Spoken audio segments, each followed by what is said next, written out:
Welcome back to the channel. If you're here late at night looking for a story to drift off to, you're in the right place. Before we begin, take a moment to like the video and subscribe. It was just after 4 in the morning when a sharp crash shattered the quiet of a suburban street in Northbridge, a leafy neighborhood on the outskirts of Adelaide. The sound was violent enough to jolt Marina Kovac awake from a deep sleep. For a brief moment, she lay still, listening. Her heart raced. Something about the noise felt wrong, out of place in a house that usually slept through the night in silence. Then instinct took over. Marina threw back the covers and rushed down the short hallway toward her daughter's bedroom. She called her name once, then again, her voice growing louder with each step. When she reached the door, it was already open. Glass crunched beneath her feet. The window was shattered, and on the bed, surrounded by blood, lay her daughter, Elena Kovac. Only hours earlier, Elena had been laughing. Elena Kovac was 23 years old and standing on the edge of a life she was excited to live. She had plans, goals, and the kind of curiosity that made people want to talk to her. She had recently finished her degree in behavioral science and had been accepted into a postgraduate psychology program. She wanted to work with trauma survivors. She believed understanding the human mind could help heal it. Elena was born on December 3, 1997 in Trieste, Italy, the middle child in a close-knit family. When she was 9, her family immigrated to Australia, settling first in Melbourne before eventually moving to Adelaide for work.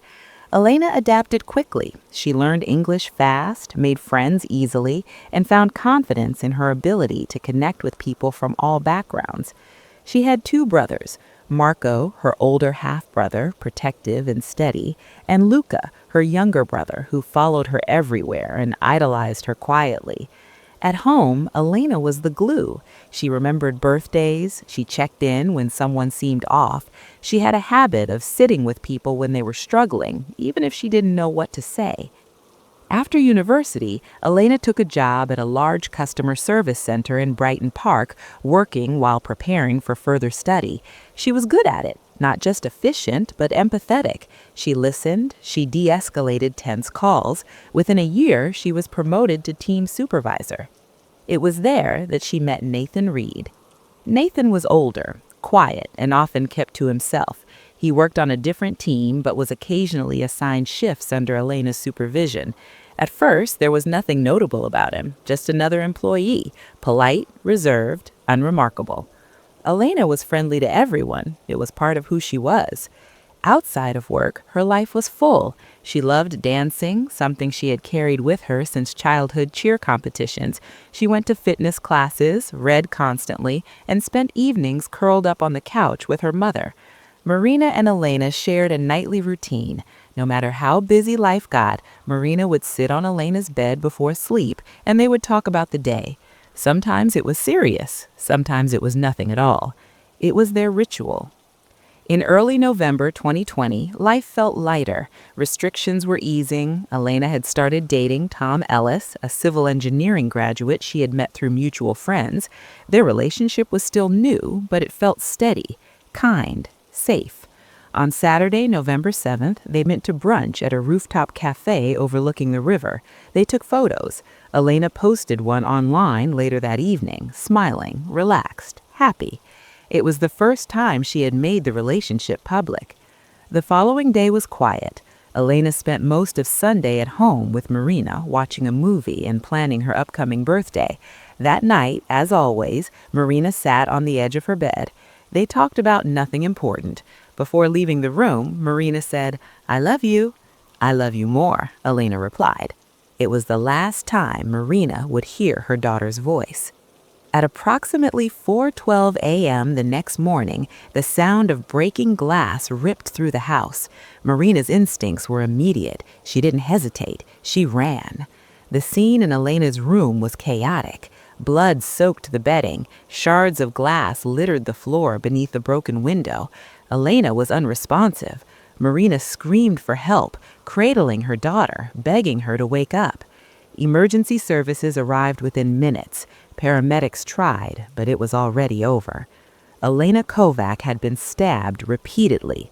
The autopsy would later confirm 21 stab wounds concentrated in her chest, abdomen, and arms. Defensive injuries told investigators she had fought back. The entire attack had lasted less than 2 minutes. Whoever did this knew exactly where they were going. As police secured the scene, Marina, shaking and inconsolable, kept repeating the same words. "He did this. He did this." Detectives listened. When asked who she meant, Marina named Nathan Reed.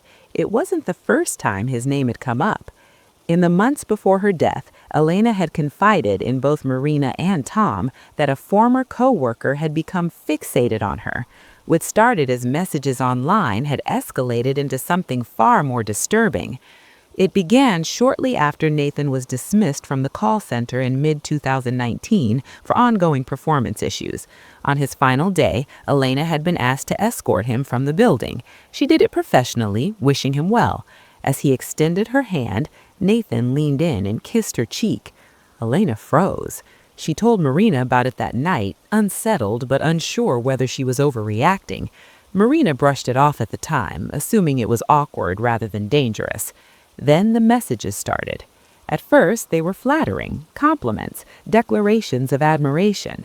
Nathan told Elena he thought about her constantly, that he couldn't sleep, that she was the only thing that made sense to him.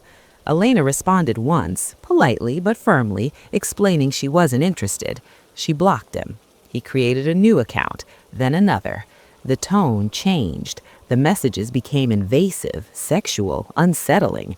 Elena told him to stop. He didn't. Over the following months, Nathan contacted her more than 100 times from fake profiles. He began waiting near her workplace. He followed her home once.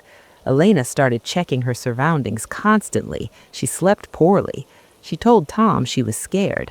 "I think he's going to hurt me," she said to a co-worker one afternoon. Eventually, Marina insisted they go to the police. The first visit went nowhere. Officers told Elena that no direct threats had been made, no crime had occurred. She was advised to block him and consider reducing her online presence. No report was filed. It wasn't until a second visit, months later, that a different officer took the situation seriously. Elena applied for a protection order. Nathan contested it, unsuccessfully. The order was granted. For a brief moment, things went quiet. Then, 3 months later, Elena received a handwritten letter in the mail. Nathan begged her to withdraw the order, promised he would leave her alone, signed off with a smiley face. The letter was a violation. Nathan was arrested briefly, then released the next day. After that, the messages stopped entirely. For nearly 3 months, there was silence. And then, in the early hours of November 16th, a window shattered. By the time Marina reached Elena's room, the person responsible was already gone, but the warning signs had been there all along.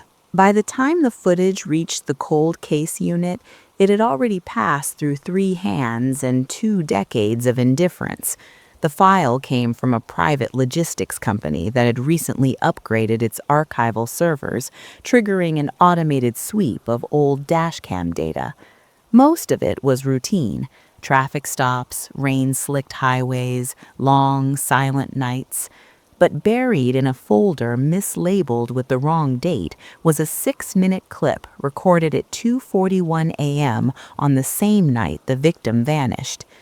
The timestamp alone was enough to stop the room. The dashcam belonged to a delivery driver who had pulled over on a rural access road to take a call. The engine idled, headlights cut through fog. For nearly 5 minutes, nothing happened. Then, at the far edge of the frame, something moved. At first, it looked like a shadow crossing uneven ground. Then the headlights caught it fully. A person, walking unsteadily, barefoot. Investigators replayed the clip again and again, adjusting contrast, isolating frames, cleaning audio. The figure was the right height, the right build. The clothing matched what the victim had last been seen wearing. Most importantly, the direction of travel contradicted the original timeline. For years, police believed the victim had left the bar heading toward the highway. The dashcam showed her moving away from it, toward the tree line. That single detail collapsed the old theory. Search maps were pulled from storage. Red circles marked where dogs had tracked scent. Blue lines showed where volunteers had combed fields and drainage ditches. All of it focused on the wrong direction. The area where the dashcam was recorded had barely been searched at all. It was dismissed early due to poor access and dense undergrowth, too difficult, too unlikely. Now it was the center of everything. The cold case team expanded the perimeter, bringing in forensic mapping specialists who overlaid the dashcam footage with satellite imagery from the same year. They traced the angle of the headlights, estimated distance, calculated walking speed based on frame count. The analysis suggested the victim had been alive at least 30 minutes longer than previously believed. That window mattered. It meant someone else was with her. Audio enhancement revealed a faint sound beneath the engine noise. A door closing. Not the delivery truck's door, a different one. Lighter, closer to the ground. Possibly a car parked just out of frame. Then a voice, too distorted to identify words, but unmistakably human. Male. This was the first evidence placing another person at the scene. The problem was time. 22 years had passed. Vehicles had changed hands. Roads had been rerouted. Witnesses had moved or died. The delivery driver himself had passed away 5 years earlier. His family knew nothing about that night beyond what the logbook recorded, a routine stop, no incident reported. But technology had changed since the case went cold.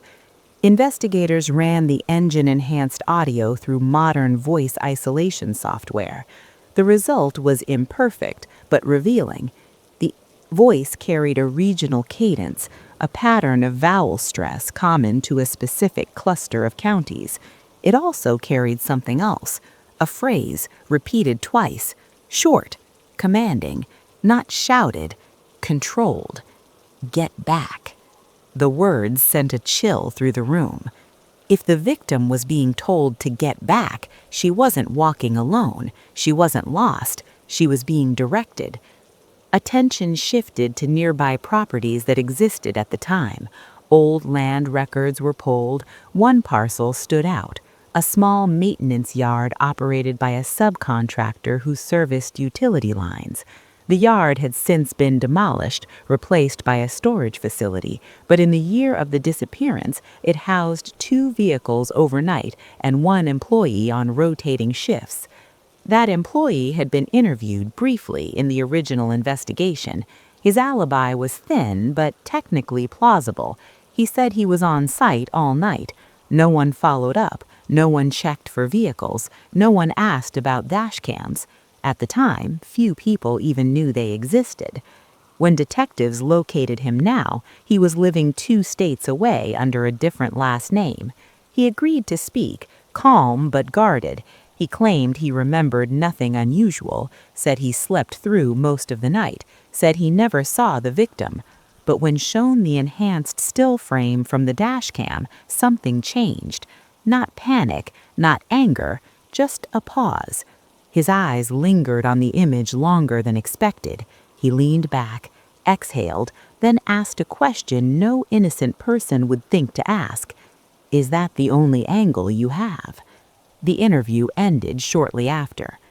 Investigators didn't have enough to arrest him, but they had enough to dig deeper. Old employment records revealed he'd been disciplined twice for aggressive behavior. A former coworker, now retired, recalled an incident involving a woman trespassing near the yard. At the time, it was written off as hearsay. Now it became critical.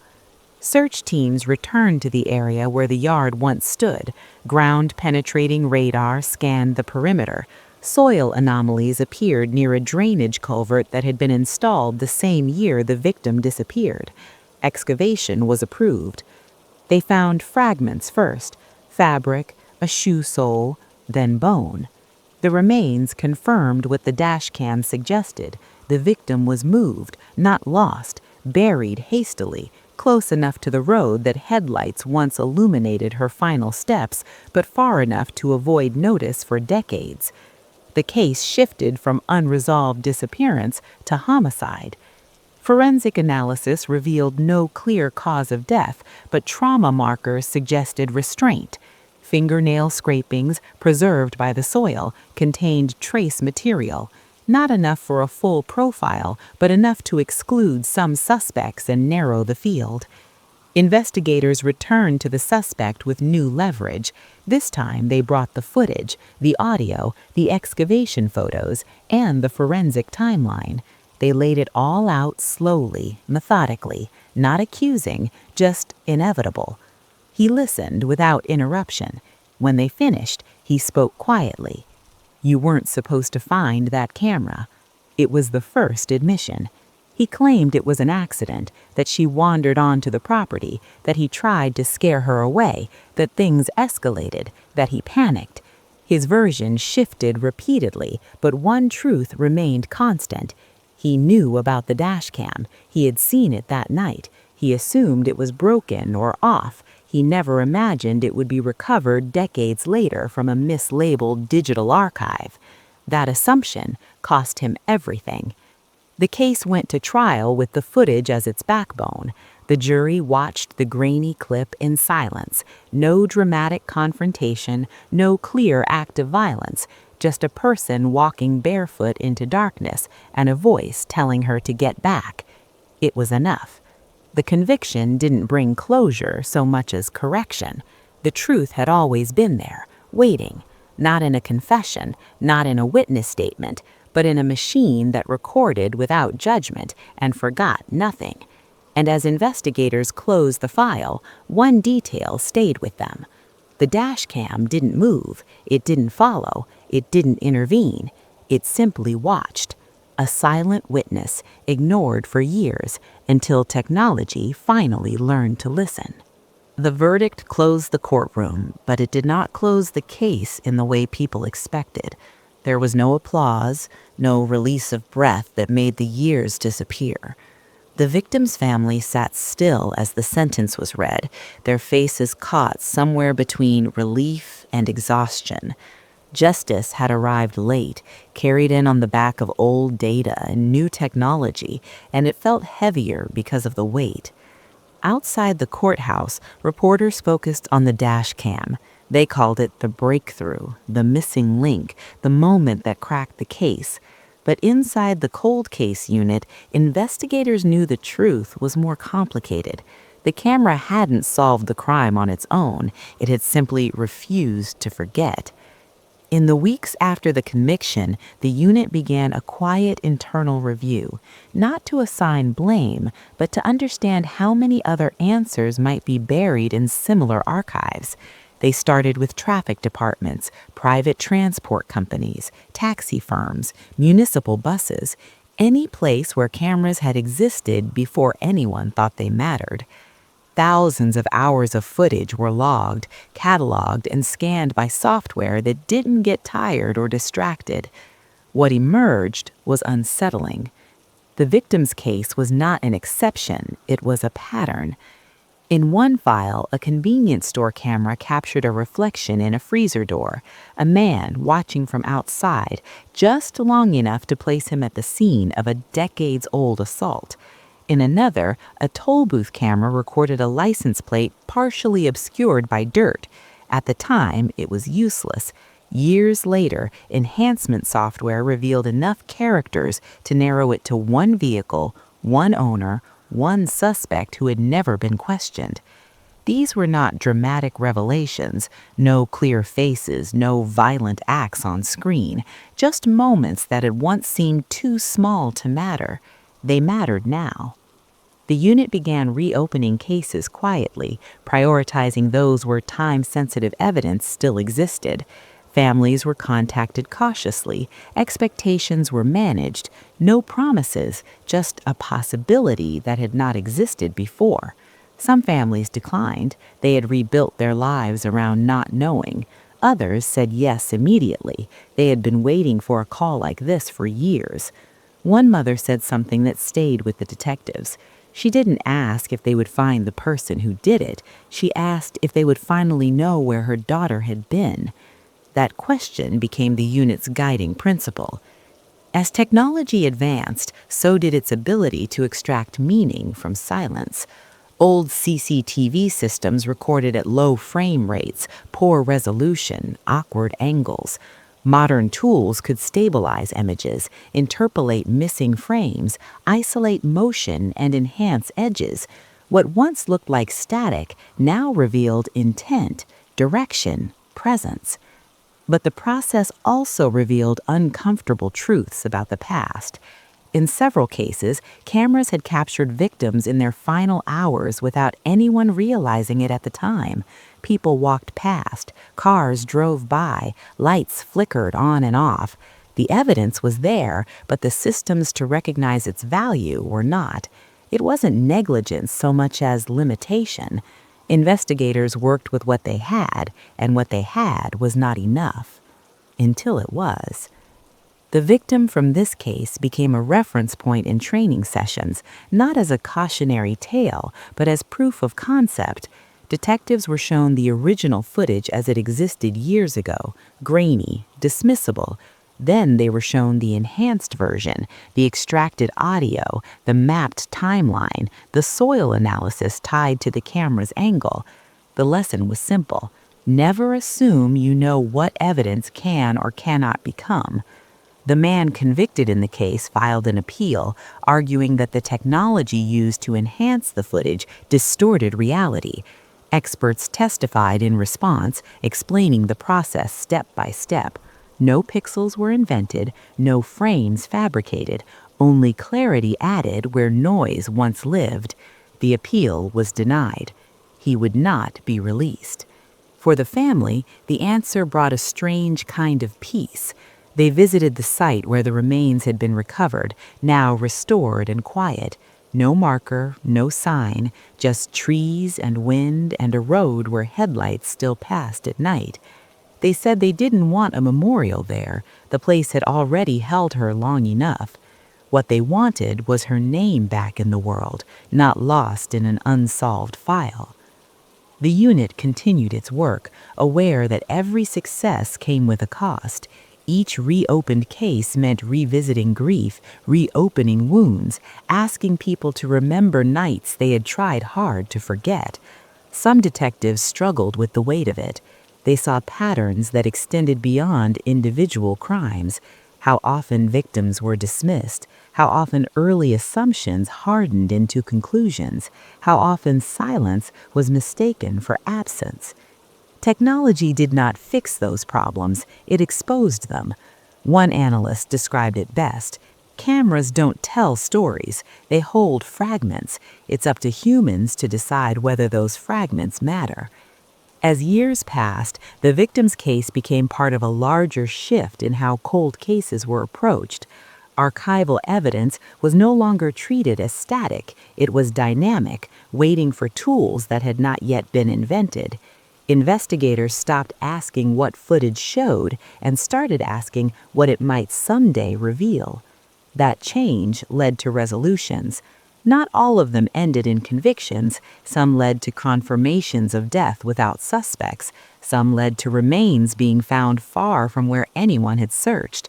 Some simply answered the question of how long someone had been alive after they were last seen. Those answers mattered. The silent witnesses continued to watch. Dashcams still recorded empty roads. Security cameras still captured reflections, shadows, movements no one noticed in the moment. Most of it would never be used. Most of it would never matter. But some of it would wait. Waiting had always been their role. In the final report on the case, the lead detective wrote a single line that was later quoted in training manuals. Evidence does not expire. Only our ability to understand it changes. That understanding came too late for the victim, but it came in time to change what followed. Some nights when the unit worked late, someone would pull up the original dashcam clip, not out of necessity, out of respect. They would watch the headlights cut through fog, the figure cross the frame, the moment that had once meant nothing and now meant everything. No music, no commentary, just proof that even when no one is listening, the truth can still be recorded, and one day it can still be heard. In early summer of 2015, the County Highway Department in Northfield Township, Iowa, was working through a routine maintenance schedule. Mowers moved slowly along the shoulder of County Route E, trimming tall grass that had crept up after weeks of rain. It was quiet work, the kind that rarely produced anything more than discarded cans or blown-out tires. Then, one of the workers noticed something that didn't belong.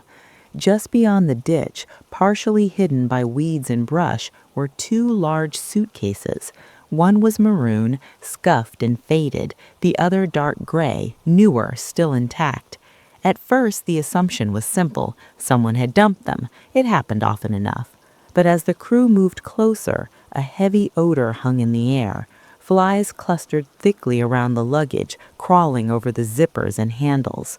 The men backed away and called it in. When deputies arrived, they immediately shut down the road. One officer carefully unzipped the maroon suitcase. Inside was a black plastic liner, tightly wrapped. Beneath it was a human body. The second suitcase held another. Both victims were female. Both had been dead for some time. By the end of the day, the scene was flooded with flashing lights, yellow tape, and investigators from multiple agencies.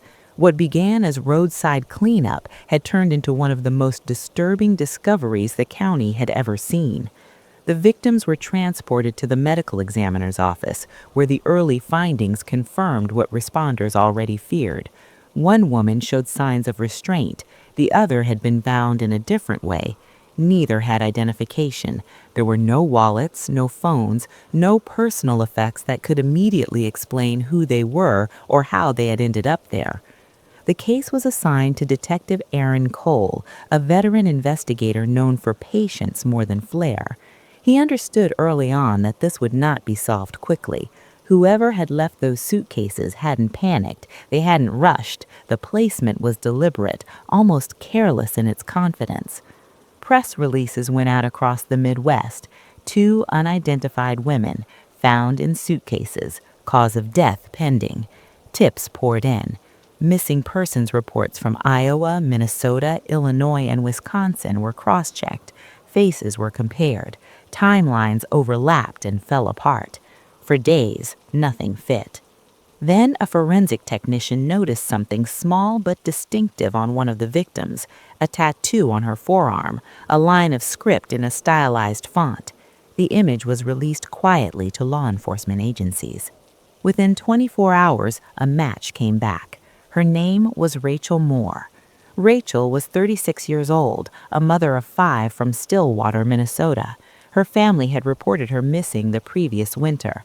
She had last been seen leaving home with a small overnight bag, telling her sister she was meeting someone she had connected with online. She never returned. When detectives contacted her family, grief mixed with anger. They had felt something was wrong from the start. Rachel had struggled for years, financial stress, mental health challenges, a life that had not turned out the way she hoped. But she was close to her children. She wouldn't have disappeared without a reason. Investigators retraced her final movements, credit card records, cell phone pings, hotel bookings. A break came when they discovered a cash-paid room at a budget hotel in La Crosse, Wisconsin. Security footage showed Rachel entering the building with a man. He was taller than her, broad-shouldered, wearing a baseball cap pulled low. He checked in under her name, but refused to provide identification of his own. The next morning, the same man was seen leaving alone, pushing a luggage cart stacked with bags. Rachel never appeared on camera again. Hotel staff remembered him because he'd been abrupt, polite enough but distant, paid in cash, asked questions about trash disposal and exits. At the time, nothing about it seemed criminal. Now it meant everything. Detective Cole requested assistance from federal agencies. The second victim still had no name. She was younger, possibly late teens or early 20s. Her features were distinct: a small heart-shaped tattoo near her hip, multiple ear piercings. Dental records were pulled and compared nationwide. Weeks passed. Meanwhile, investigators dug deeper into Rachel's digital life. Her laptop was recovered from her mother's house.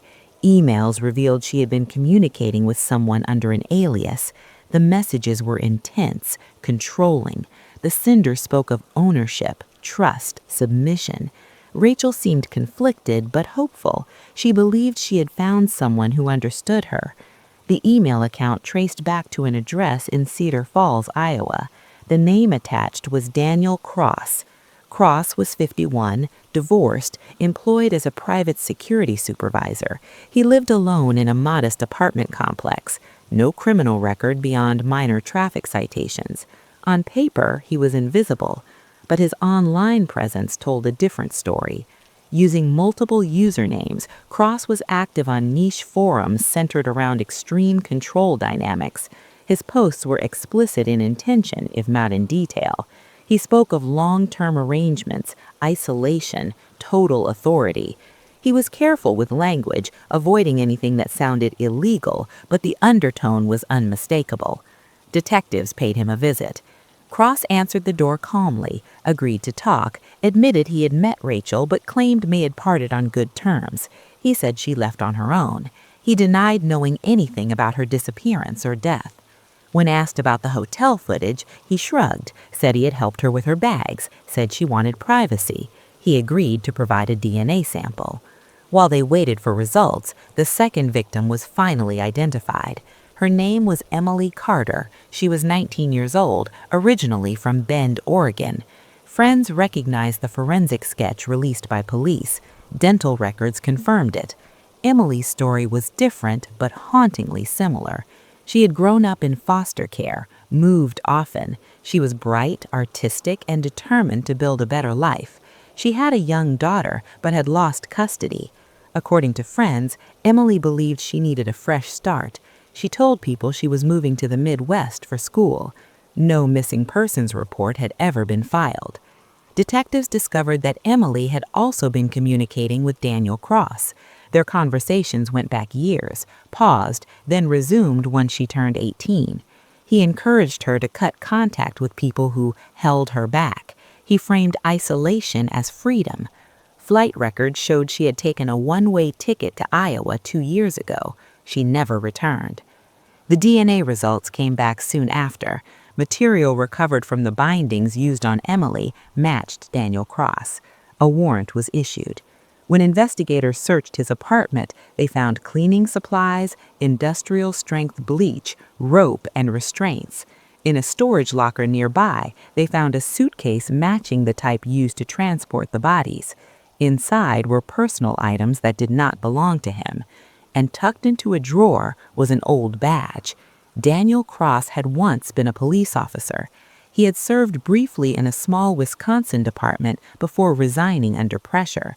Internal records showed repeated complaints, misuse of authority, inappropriate contact with women, accessing databases for personal reasons. He had never been criminally charged. He had simply walked away.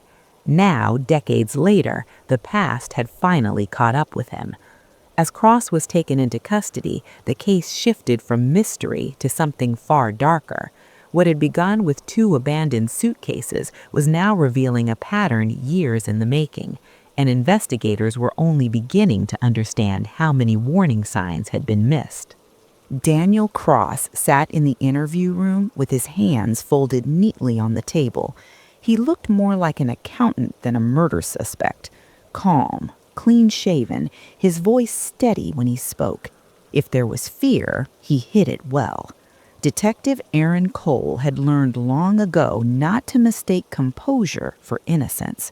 Cross answered questions carefully. Yes, he admitted knowing Rachel Moore.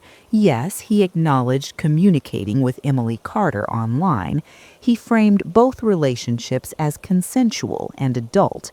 He emphasized boundaries, mutual interest, personal choice. According to him, neither woman had been harmed. They had simply chosen to leave his life. The problem was the evidence. Hotel footage showed Rachel never leaving that building alive. Flight records proved Emily had arrived in Iowa and never departed. And now DNA had placed Cross in direct contact with restraints used on Emily's body. Still, the legal system demanded precision. Investigators needed more than suspicion. They needed a timeline. They needed motive. They needed to prove intent. As Cross was held without bond on charges related to concealing human remains, Detective Cole and his team began reconstructing his life, piece by piece.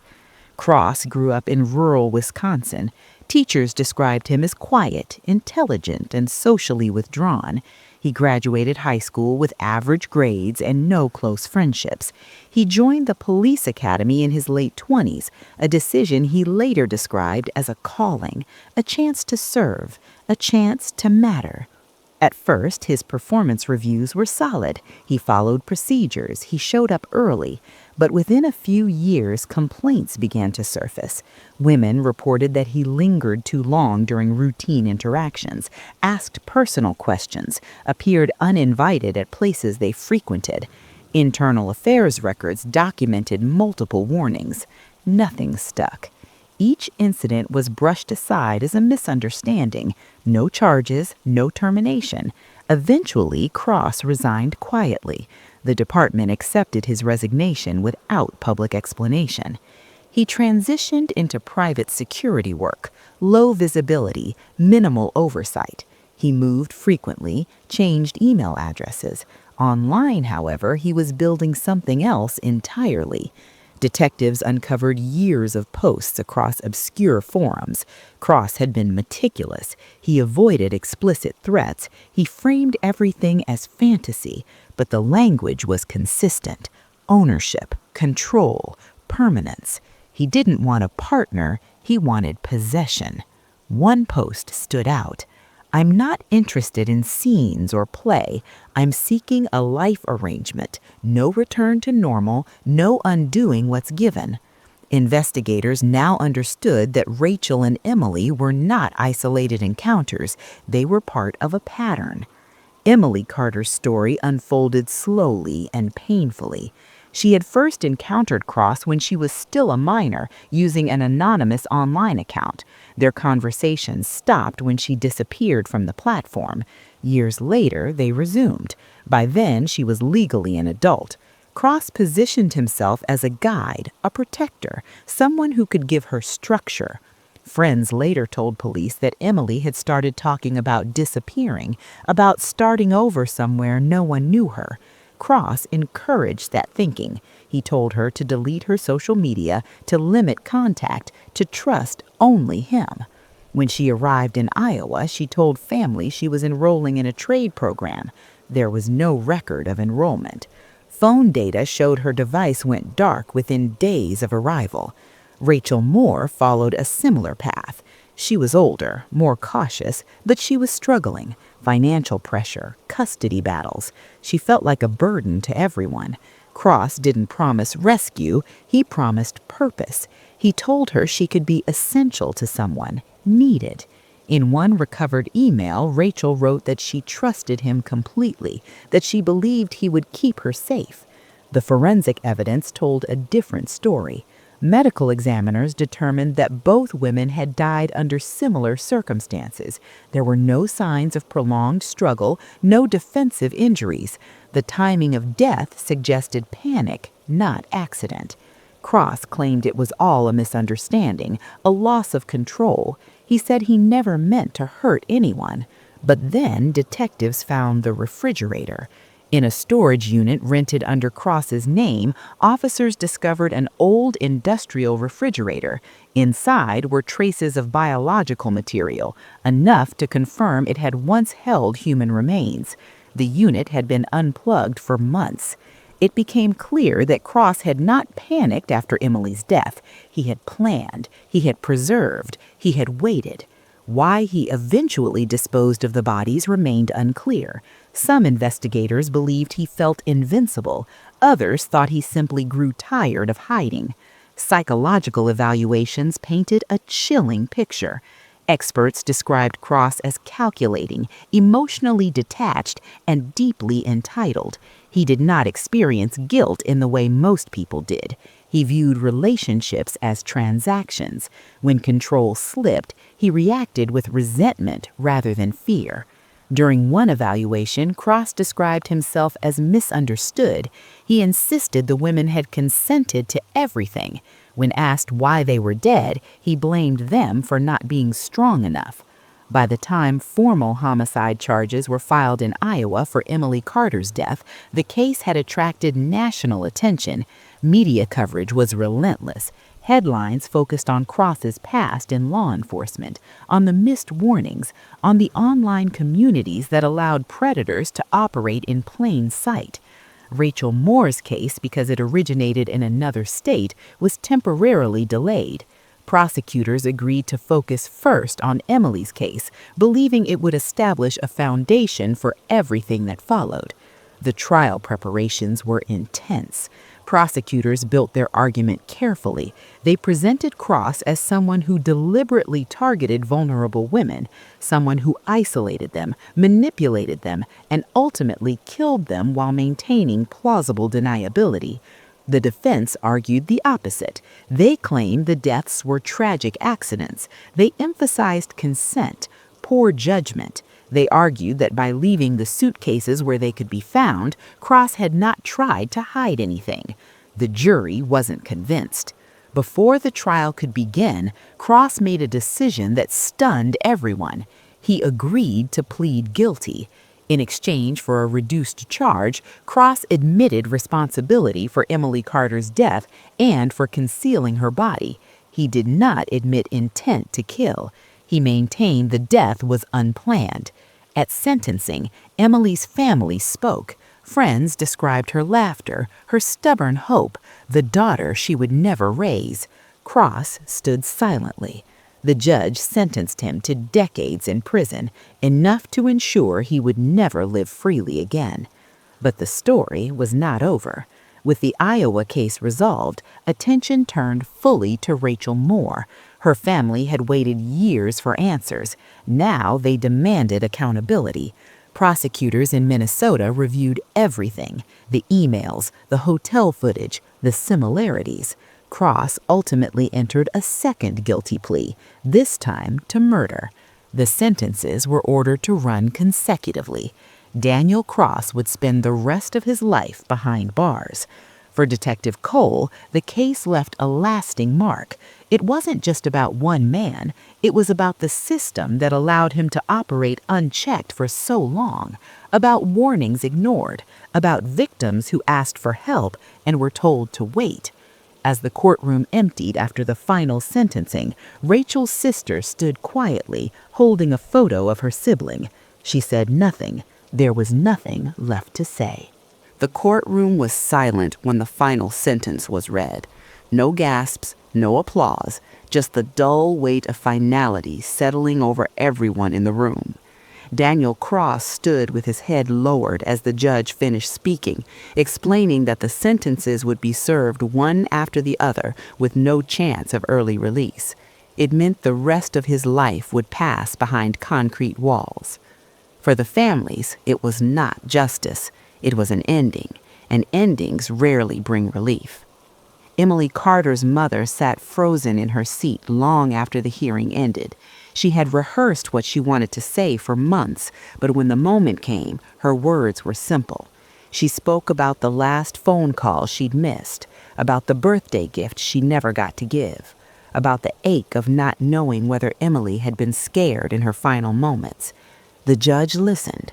Cross did not look up. Rachel Moore's family followed weeks later in a separate courtroom, a different state, the same grief. Her sister described Rachel as stubborn, funny, deeply flawed, and fiercely loyal. She reminded the court that Rachel was not just a victim in a suitcase. She was a mother who sang off-key in the kitchen, a daughter who never stopped calling home, a woman who believed, right until the end, that people were mostly good. When the sentencing concluded, reporters rushed for statements. Prosecutors spoke about accountability. Defense attorneys spoke about closure. But outside the courthouse, the families avoided cameras. There was nothing left to explain. In the months that followed, the case became a case study. Law enforcement agencies reviewed Daniel Cross's history, quietly at first, then publicly. Internal reviews acknowledged failures, complaints that had been minimized, patterns that had been ignored, warnings that, in hindsight, were unmistakable. The uncomfortable truth was this: Cross had not hidden particularly well. He had relied on doubt, bureaucracy, and the assumption that someone else would act first. Online, advocacy groups seized on the case. They pointed to the forums Cross used, the language that slipped through moderation, the blurred lines between fantasy and harm. Experts debated how platforms should respond when obsession escalates into fixation. Emily and Rachel's names appeared in policy discussions, training materials, and legislative hearings, but their families knew that change, even when it comes, always arrives too late for someone. Detective Aaron Cole returned to his regular caseload, but the case stayed with him. He kept a copy of the evidence timeline on his desk for months, studying it between interviews. He had seen violence before. He had seen predators. But this case disturbed him in a quieter way, because it wasn't chaotic. It was methodical. Cross hadn't snapped. He hadn't lost control in a moment of rage. He had tested boundaries, adjusted behavior, learned what he could get away with. Every step had been deliberate. That realization haunted Cole more than anything else. Rachel's children were placed permanently with relatives. They grew older with fragments of truth, softened explanations, and photographs that could never fully capture who their mother had been. On birthdays and holidays, the absence was sharpest: a missing voice, an empty chair.